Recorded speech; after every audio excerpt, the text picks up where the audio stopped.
episode of Musical Chairs with me, Cheer Up Charlie. And today we have the amazing, the wonderful, he's the brains behind the amazing top new show in Ma and Pa's living room. Yeah. Starring him and, on occasion, his mum. Yeah. And yes, he's also such a funny person, naturally, and just amazing. So I can tell I'm going to really enjoy this interview. He's Rob Madge, everybody! Whoop, whoop, whoop, whoop, whoop, whoop. What a glorious introduction. You've done this before, haven't you, Charlie? Yes, I have. I can tell. Pleasure to be here. Thank you for having me. So if you're ready, I'll get right into the questions. Ready. Oh, just a quick question before the questions start. Will your lovely mum be joining us at any part of this? Oh, you know what? I can drag her in at some point, I'm sure. Maybe so she can tell us all your disgusting habits and what you get in trouble for. Oh, later on. In that case, Mum will not be featuring today. That's top secret information. So apparently I was born singing and asking questions. What started off your love for the arts? Oh, well, what a great way of putting it, because I'd say my parents would say the exact same about me. I was always taken to see the Christmas pantomime, and that sort of sparked a love for all things big and magical and colourful and pretending. And, it's sort of, I always thought of theatre as, all kids like to play dress up and play games. And I was like, well, why can't I do that as a job, as a living? If you can do it as a kid, just do it as an adult as well. So, I was always in the fancy dress box, always. I'd never go out and, I'd never play all the sports that boys are supposed to play and all of that stuff. I'd always stay in the classroom. There was a fancy dress box in the classroom, and I'd dress up in lunch times, and I just loved it. I love being someone else, always. Yeah. So the more I speak and research, the more I realise that arts training is not cheap, and I already see the sacrifices my parents make for me. Where did you do your professional training, and do you think more needs to be done to help those with immense talent get the training that they deserve? Yes, great question. I trained at the Sylvia Young Theatre School as a child, and then I went to university after that, not to do anything theatre related, to do an English degree. And then I went to the Royal Academy of Music recently to train as an adult.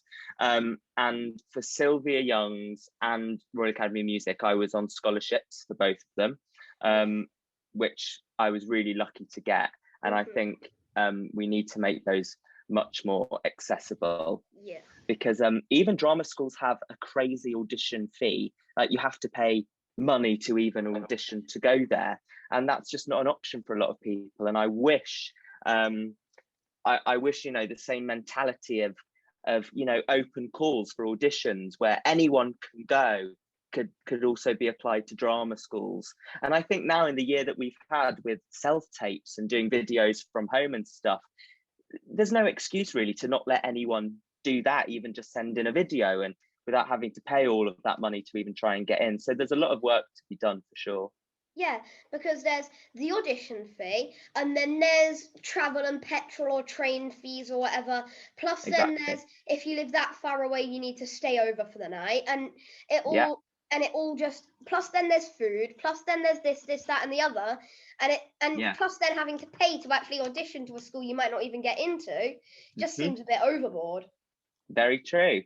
It's a huge cost when you think of everything that goes into it. I mean, I'm not from London myself, so I'm from near Birmingham, so we always had to do those train fares, we always had to get those travel expenses, so I mean, it's a mammoth task for someone so young, especially. I mean, I was 9 years old when I started going to London, and it's a lot to take on, but luckily I had support from the school, the theatre school, in terms of the funding.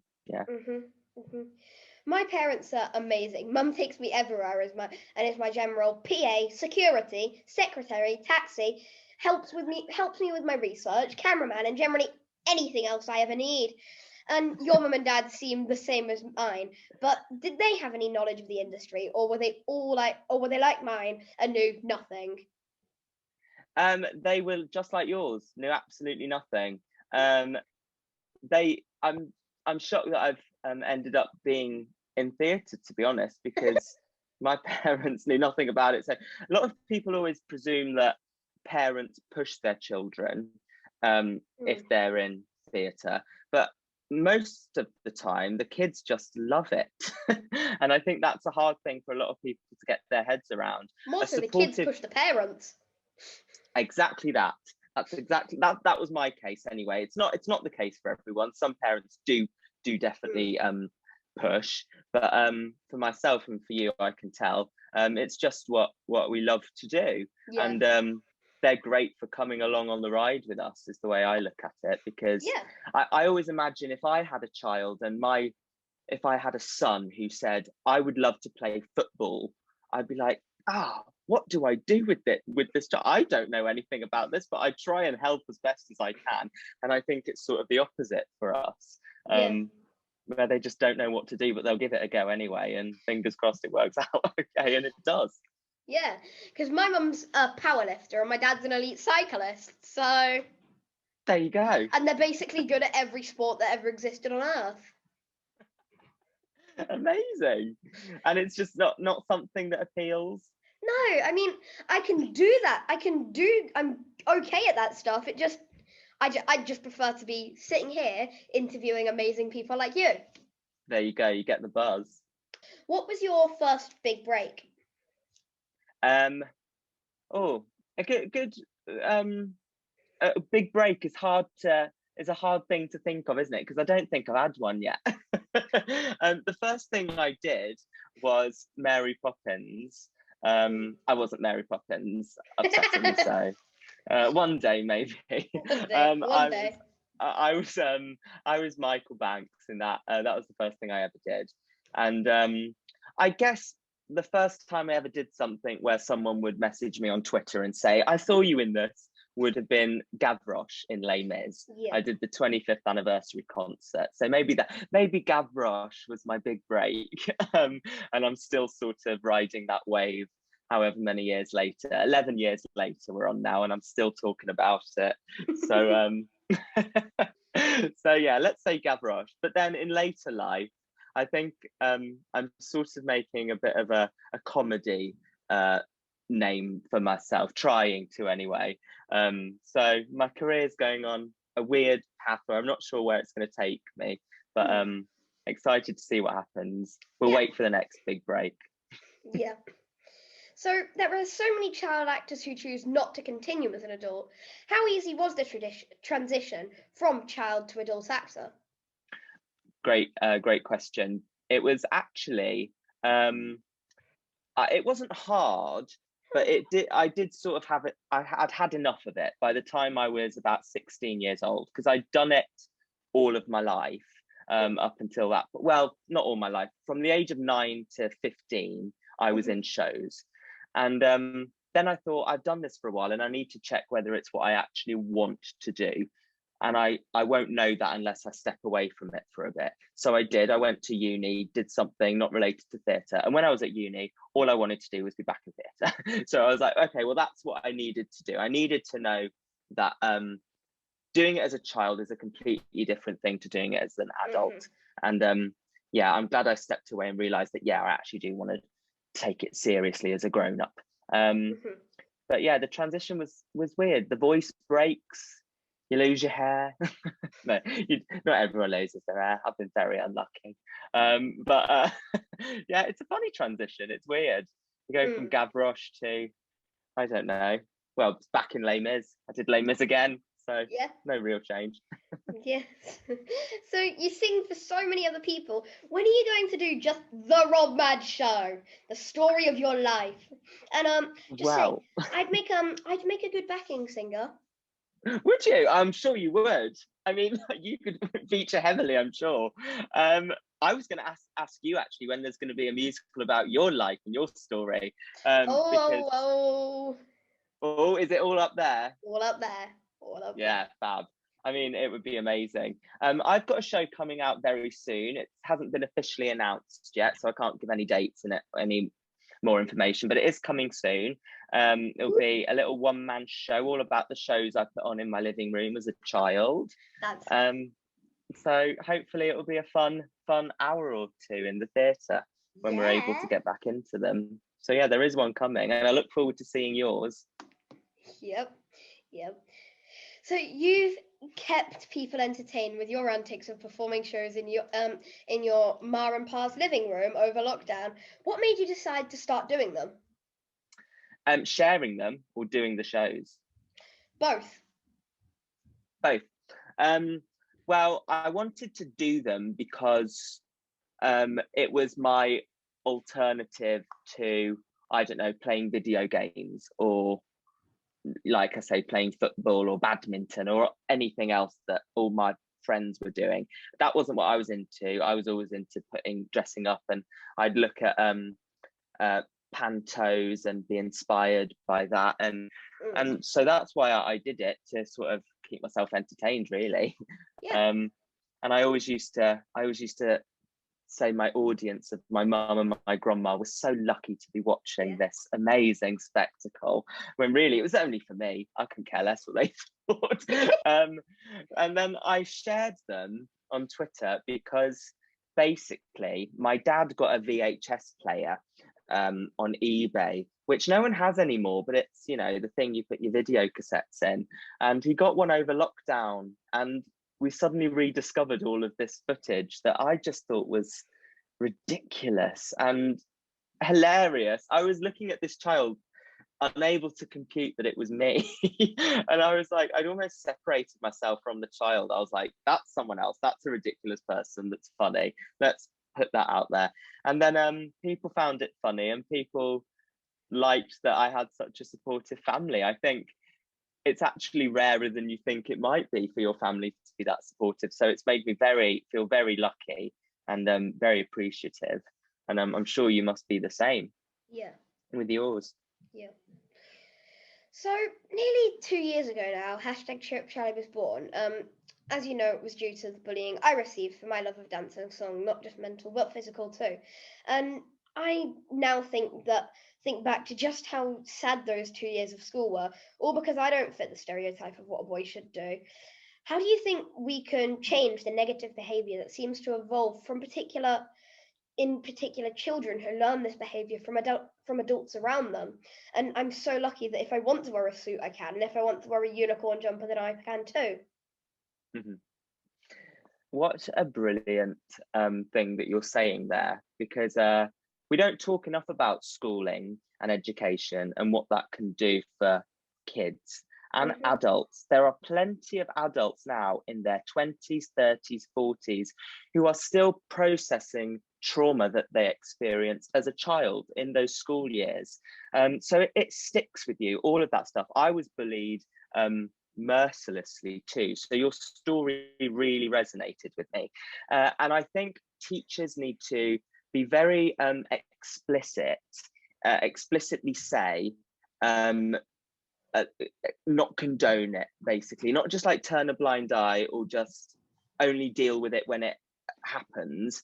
Say from the get-go, have these anti-bullying policies. We need to tackle all of these different problems in schools, and then it needs to be specifically on the curriculum. It can't just like crop up as a conversation when, you know, you knock on the headmistress's door and say, I've been bullied today, this has happened to me.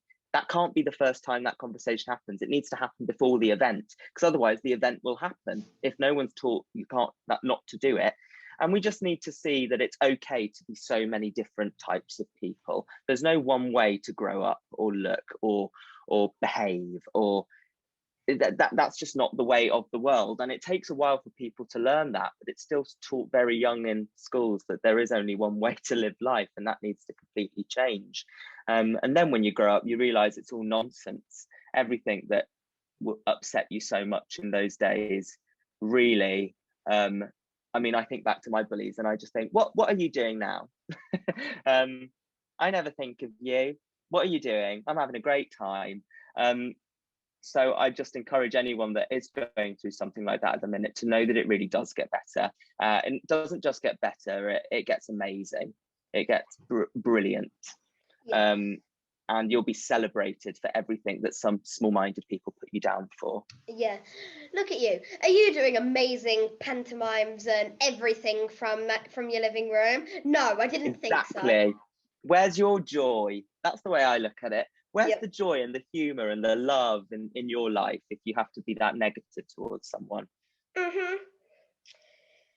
Have you ever suffered any form of bullying, either as a child or in the industry? Not in the industry, no. I've been very lucky in that I've always been with like-minded people. I think for the most part, we're in an industry that is kind of accepting and tolerant and loving. Mm-hmm. But yeah, before I made the move to London to do Mary Poppins, I was the only one in my town that was like me. There was no one else like me in where I lived, which made me different and made me an outsider and made me very confusing to certain people. So I would get regularly beaten up in primary school. I was 6 years old, I think, when it started to happen. My primary school teacher, this is not representative of all teachers, I will just say that, but my primary school teacher at the time actually said it was something I should work on, that it's something I needed to change about myself in order to prevent this from happening to me, which is not the attitudes that you tell victims of bullying. So I always felt completely isolated and lost. And then I moved to London, and I was suddenly surrounded by other Jane and Michael Bankses and Mary Poppins that were the same as me. And I was like, my goodness, I've gone 9 years of my life not knowing that there's other brilliant people out there that I can relate to. And that just changed my life forever. So for me, it was more than just getting the theatre bug and liking theatre and performing. It was being with people that understood me, because when you don't have that, it feels isolating. But it's not the case. You just need to broaden your horizons, and you'll meet them and have a great time. Mm-hmm. Mm-hmm. So if you could give yourself some advice as a child, knowing what you know now as an adult, what would it be? And come on, Rob, would you actually listen to the advice? Would I actually listen to the advice? No. I absolutely not, probably not. I take it with a pinch of salt. I'd be like, lovely, yeah, cool, but I'll still do me. I'm stubborn like that. Yeah, always was. I mean, you've seen the videos of me as a child. I was a bit of a demon, so I wouldn't have listened to anyone except my own artistic vision. But what I would say, if younger me would have the patience to listen to me, would be don't ever be afraid to be the same person that you are in your living room outside of your living room, because I was a completely different person that you see in those videos. I was theatrical and camp and didn't give a damn about what anyone thought of me. The minute I left my front door, I was scared of everyone and everything, and a victim to bullying, and I was afraid of a lot of things. And I would just say, that person in the living room that is ridiculous, people will love you for that one day, and you'll be celebrated for it. So I just encourage myself to trust myself, that it's okay to be different and flamboyant, and you know, and just love yourself even when people are telling you not to, because they don't matter. No, not at all. So now for some funny questions. Yes. Oh, Here's good. where it's really interesting. Lovely, bring it on. So what's next for you as a performer? Because I want my own chat show, but also want my people perform with me. Oh, okay. What's next for me as a performer? Well, I've got my show coming up soon. And then after that, you know, auditions are happening again. I went back in the audition room for the first time yesterday in a year, and that was a wake-up call because I haven't exercised in a year. Yeah. Oh yeah, it was very that. It felt, the energy was great. It was really exciting. But my goodness, doing a workout in an audition was not what I was prepared for. I think most casting directors would be like, you get a call back and you get a call. No, I'm kidding. Yes. Just be so excited to give out callbacks and roles. God, if every casting director was like Oprah, it'd be lovely. Yeah, so we'll see. I'm hoping to tour my show at some point. And then I'm doing lots of writing, so we'll see where that takes me. How about you? When's this chat show going to happen? Oh, again, working on it. Keep working on it. Yep. It will be so many people behind the scenes helping me work on it. Oh, good.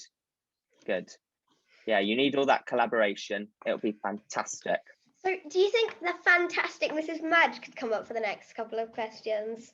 Oh my goodness, I'm sure she can. She's not prepared for this emotionally. Oh. Shall I go and grab her? Go and grab her. Okay. I'm going to have to take my AirPods out because she won't be able to hear you. Okay. Let me turn my Bluetooth. Hang on, I'll go and grab her. Okay. Hold music. Pause the recording. This is very unexpected. Hello, Madge. Hi. So I've got a couple of questions for you. I've got a couple of questions for you about Rob. Does Rob still get told off for that one thing in particular?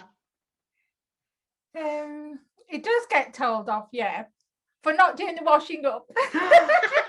It's a lie. It's a lie. I say that because it really annoys him. There's this misconception that I don't wash the dishes, and it's not true. You sound like my 17-year-old brother. Yeah, I feel like a 17-year-old sometimes. Yeah. And the other question is, what is his most disgusting habit? Charlie. So, yeah. Careful. Picking his nose. Do that. That's just a lie. That is a lie. Oh, the things I could say. Okay, I'll tell you. Picking his toenails. That's not true.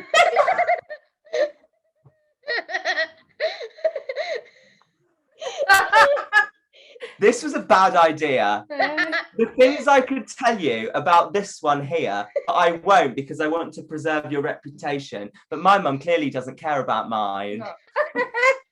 It's only every now and then. I'll tell you a secret. When I was having Robert, I didn't know if Robert was going to be a girl or a boy. So I picked a unisex name for him, Charlie, which could be either. She did. So Charlie is a brilliant name. Thank you. Thank you. Right. Is Mum done embarrassing you now? Thank you very much, Mrs. Madge. Thank you. You're welcome, Charlie. All the best. Because I'm sure I would not have got that out of Rob if I just asked him. No, you wouldn't. We're gonna have words later. So now for a round of quick fire questions. Yes, go for it. Chocolate or Haribo? Oh, chocolate. Text or talk? Morning person or night owl? Oh, night owl. Hate the mornings. Favourite city? London. Last song downloaded? I think it was a song by Lady Gaga. Favourite place? I think it was Rain on Me. Ah, favourite place to eat? Nando's. Nice. Once lockdown's over, we'll have to go for food. Yes, please. Oh my goodness, I need to go to Nando's again. Superpower. Oh, fly. I'm desperate to be able to fly. You see, the two answers are always invisibility and fly. or fly, always. No one's original, are they? God, I should have thought of something else. My superpower would be making my mum not lie to you about my embarrassing habits. That would be my superpower. Telekinesis to be like, don't say this one, mum, don't say this one. First celebrity crush. Oh, I think it was oh goodness. Dick and Dom. Harry Potter Again. house. Oh, Hufflepuff. Favorite Harry Potter character.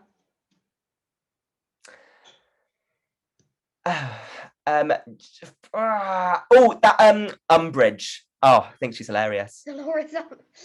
Yeah. Oh, she kills me. She don't care what anyone says about her. All right. So now you've got 1 minute to make me laugh as many times as I can. I'll keep track of it. Whilst singing. Whilst singing? Yeah. Okay. 1 minute. Start. Roughly 1 minute. Starts in 5. 4, 3, 2, 1, go. Okay. I'm just going to do the Mary Poppins dance. This is the SUPERCALIFRAGISTICEXPIALID and then we'll keep going. Supercalifragilisticexpialidocious, even though the sound of it is something quite atrocious. If you say it loud enough, you'll also sound precocious. Supercalifragilistic, super. I've forgotten all the choreography. Agilistic, expialidocious. All my back hurts. Supercalifragilisticexpialidocious. Is that a minute? Am I done? Nearly. Oh, double time. SUPERCALIFRAGISTICEXPIALIDOCAUS. Are we done? Yes. You got 6. Yes. I'll take that. 6 in a minute. That was so. Wow. I'm exhausted. Oh, you can imagine. That was so amazing. Wow. Oh, well done. 6. That's really, really, really good. Well done. I am proud of myself. I've got my breath back now as well. All right, Rob. I've got 2 bits of news for you. One of them's good and one of them's bad. The bad news is the interview's over. Oh, Charlie. Good news is you survived the interview and you survived me asking your mum embarrassing questions about you. Yeah, I'm not sure I survived that bit. I think I died when that bit happened. Part of you died during that. Died inside. A little part of my soul will never recover. But other than that, yes, I got through it. Had a great time. Thank you so much for this, Rob. It was an absolute pleasure and an honour interviewing you. Thank you. It was an honour to be interviewed by you. Thank you. It was so fun. Bye, Rob. Bye. Bye, Charlie. Bye. Bye, Rob. Oh, what an amazing interview. So if you want to see more interviews like that, because I know I sure do want to do more interviews like that, make sure to like, subscribe, turn on the notifications button, and to help make a change, go follow my Instagram, my Twitter, my Facebook, all of them, to help make a change, okay? Because the only way we can make a change is by expanding this. Because we wouldn't be able to make any change without you guys. So like, subscribe, turn on the notifications button, and follow my Instagram. All it takes is 4 clicks to change the world. So remember, keep being kind to yourself and others, and keep letting your light shine. Bye!